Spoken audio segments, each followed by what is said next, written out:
भाई जो गुरु वचन पे डट गे, कट गे फंद 84 के, कट गे फंद 84 के रकट। बच्चों, आपको उदाहरण दिया जाता है,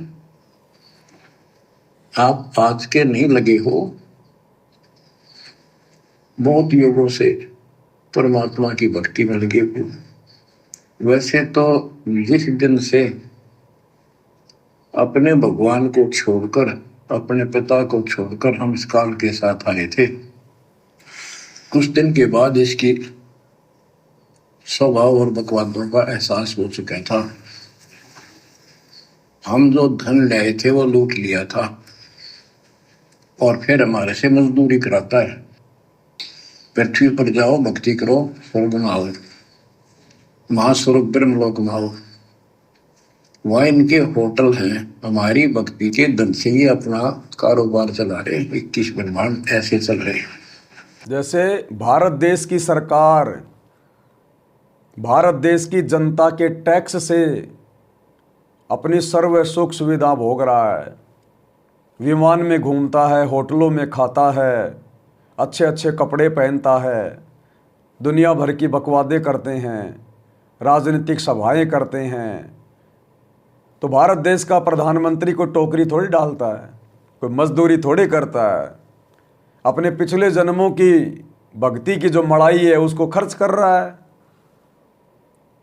और सारे शौक कहाँ से पूरे करता है? भारत देश की जनता के टैक्स से। इसी प्रकार ये काल अपने 21 ब्रह्मांड हमारी भक्ति के टैक्स से चलाता है। हम इस पृथ्वी पर जो भक्ति करते हैं, क्योंकि ये कर्म क्षेत्र है, यहाँ से हम जैसे भी भक्ति करते हैं, कोई तप करता है, कोई मंत्र जाप करता है, कोई तीर्थों पे जाता है, कोई क्या करता है। तो ये काल क्या करता है? फिर मरने के बाद हम जब इसके पास जाते हैं तो हमारी भक्ति के टैक्स से फिर ये अपने 21 ब्रह्मांड चलाता है। हमें स्वर्ग में बैठा देगा और हमारी भक्ति को खर्च करवाएगा। जैसे आप होटल में जाओगे तो आपकी जेब से पहले पैसे रखवाए जाएंगे, फिर आपको कमरा दिया जाएगा, फिर आपको जो भी सुविधा चाहिए उसके बदले आपके पैसे लगेंगे। तो हमारी भक्ति से टैक्स ले लेके ये अपने 21 ब्रह्मांड चला रहा है। इसलिए ये भिखारी है, भिखारी।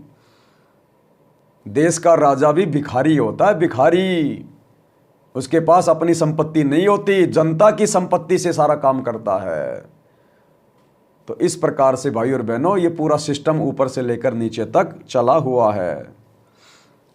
स्वर्ग ब्रह्मलोक में आओ, वहाँ इनके होटल हैं, हमारी भक्ति के धन से ही अपना कारोबार चला रहे। 21 ब्रह्मांड ऐसे चल रहे। जैसे उदाहरण दिया था, दास जब जूनियर इंजीनियर की नौकरी करता था, अपने काम पर था, लेबर लगी हुई थी, दोपहर के समय एक पेड़ के नीचे बैठे थे, वो खाना खा रहे थे, हम भी, और कोई आसपास छाया थी नहीं, उसी के नीचे चले गए। एक बहन रो रही थी, मुझसे पूछा तो उसने बताया, मैं एक बड़े पूरे घर की लड़की थी जिसके साथ मेरा विवाह कर लिया, मैंने खुद किया, लव मैरिज।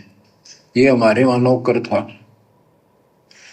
जब तक ये ठीक सा लगे था, राजी बोला करता, बहुत प्यार से बोलता था। जब मैं इसके साथ आ गई, घर वालों ने भी त्याग दी।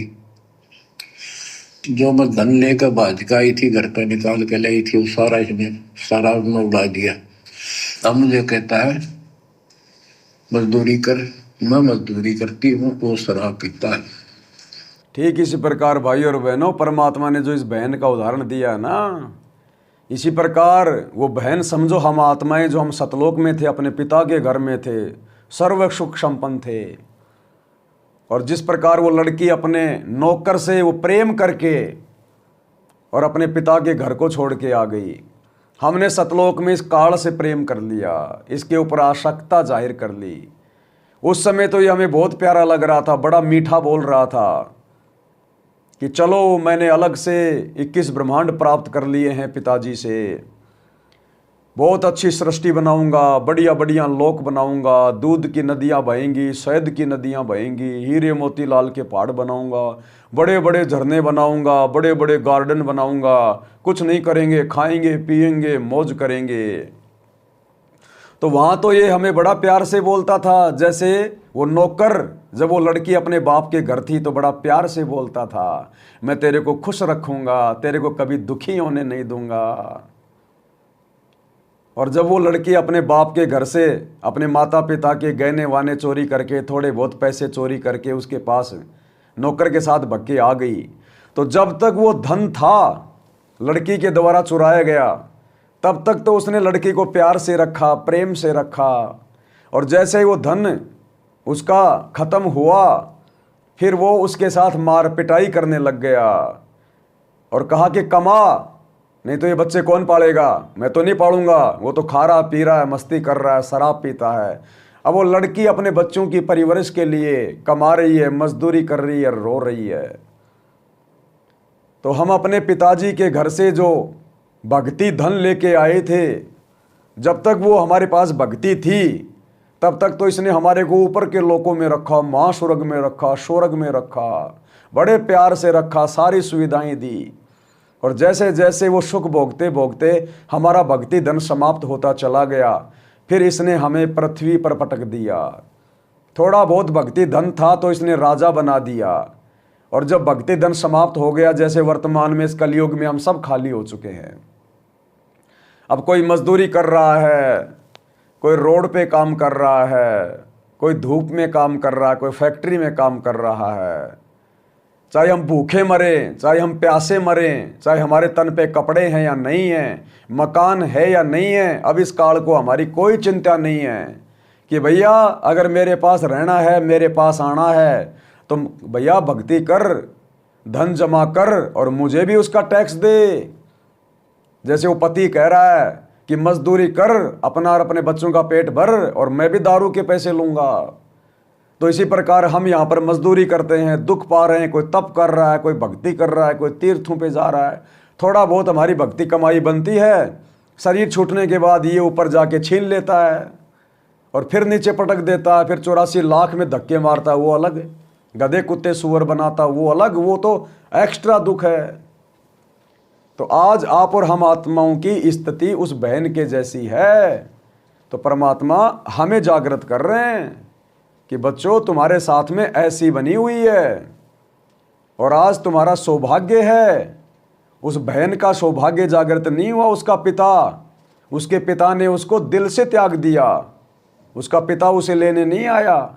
लेकिन आज हमारा परम पिता, वो दीन दयाल दयालु परमात्मा कबीर देव, आज सतगुरु रामपाल जी के रूप में धरती पर पुनः हमें लेने आया है कि चलो बच्चों से गलती हो गई, हो सकता है इनको समझ में आ गई होगी, अगर नहीं आई है तो मैं इनको याद दिलाऊंगा, सत्संग कर करके बताऊंगा कि बच्चों तुम ऐसे सतलोक में रहा करते थे, ऐसे वहाँ पर सर्व सुख थे, सारे ठाठ बाट थे, तुम्हें कोई काम धंधा नहीं करना पड़ता था, अपने पिता के भंडारे से खाते थे, पीते थे, खेलते थे, मौज मस्ती करते थे, किसी चीज़ का अभाव नहीं था।